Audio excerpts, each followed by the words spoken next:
guys.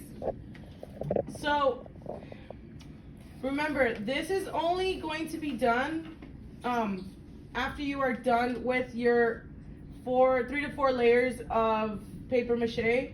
Again, preferably 4. So let's just pretend mine is done, because of course this is only my first layer. I just started working on my second.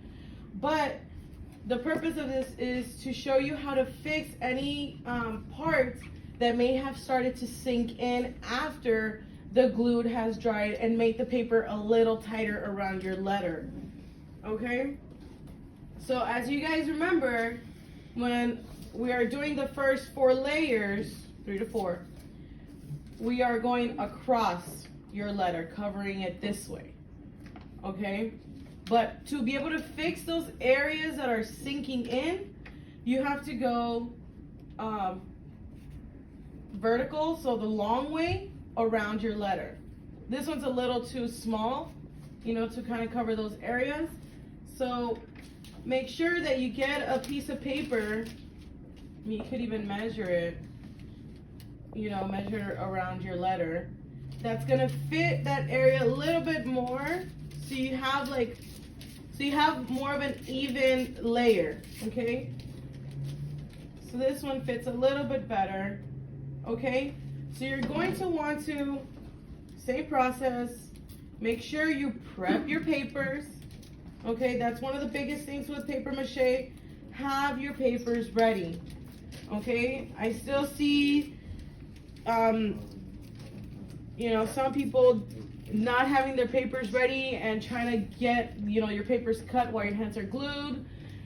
That can, you know, make for the corners to not be that smooth. It can start getting wrinkled beforehand. So if you just have your paper ready, you know, ready to go before you start gluing, it's just gonna make your process and your letter, I mean, your process a lot easier and make your letter look better, okay? So again, slightly dipping my paper in the liquid starch. With my fingers, we're taking off the excess, okay? I would just clean off my fingers right here. And now I'm going to apply it long ways. Again, this is only if you are done with all your letters. You call me over and I inspect them.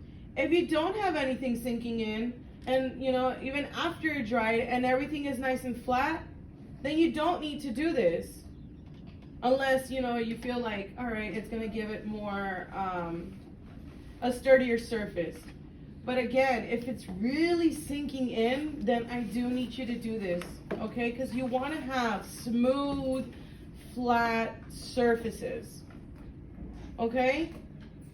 But again, what is the one thing we need to do before we dip our paper in glue? What is it? What else? I need to hear you guys. What do we need to do to our paper? Prepare it. Thank you, Joshua. So always, always be prepared. You know, it's kind of like in construction. Measure twice, cut once. So measure your papers, prep your papers, and then glue. Okay? Other than that, I see some of you guys already have your letters out. Thank you. For those of you that are still cutting your stacks, I have the X-Acto names and the checkout list over here. For those of you that are about to glue your letters together, call me over so we can go ahead and check if everything is nice and leveled. And none of the stacks are sticking out from the sides, okay? That's very important. I had Angel right now come over and be like, hey, this is sticking out. I can help you fix that, okay? But please, before you start gluing anything, before you start paper macheing, call me over.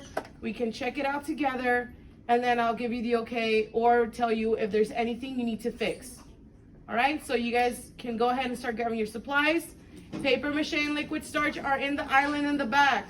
Thank you, guys.